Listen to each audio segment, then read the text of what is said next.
But do you agree that just being of service really does open up a lot of opportunities with people in their lives Yes. and their careers?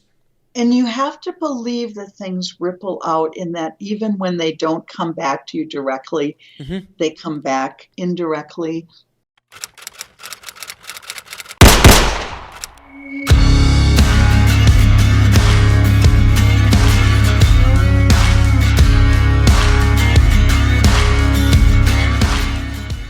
And so you want to keep the ripple, you want to keep that ripple going.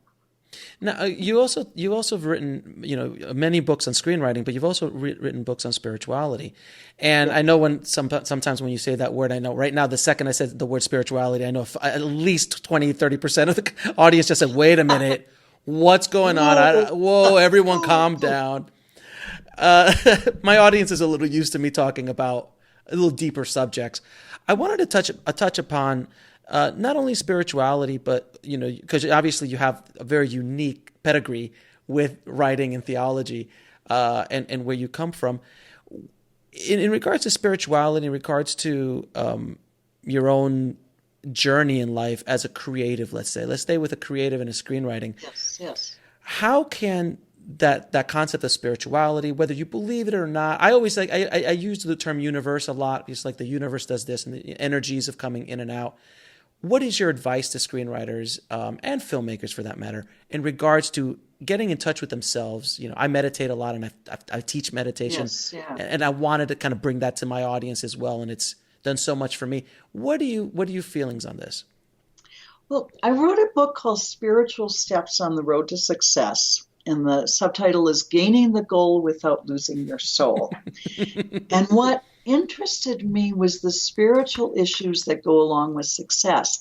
And I was mainly interested because as I moved from failure and things not working for years Right. to becoming successful, I realized the issues become very different. And I think it's really easy when you get successful, you think you don't need to be spiritual anymore because you have everything Of you were course. praying about before. Of course. Why? And what I discovered was just a whole new set of issues. And so I got interested in those issues, although the book begins with a chapter on what it means to feel called and all, or guided, or say the way opened up, or I just found my way and I love what I'm doing, or, however you define it.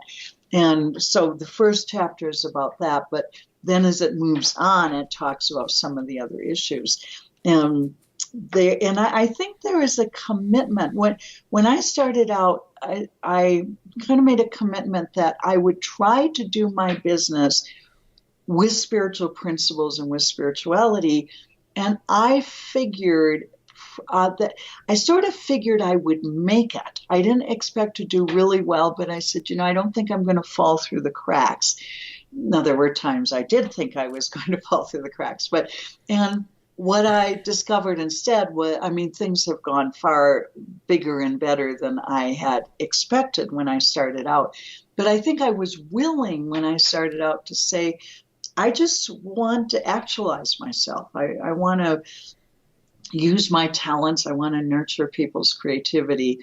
And so then things open up, and then not saying no to how they open up, because we often put those gates down. Like I saw myself, I bet all the studios are going to hire me. And won't that be great? And I'll get my names in the paper and maybe get thanked for an Academy Award. Well, that's not how my career went. I do work with experienced writers, but the studios don't hire people like me. And what I realized was where the path is evolving, that's the path you walk down.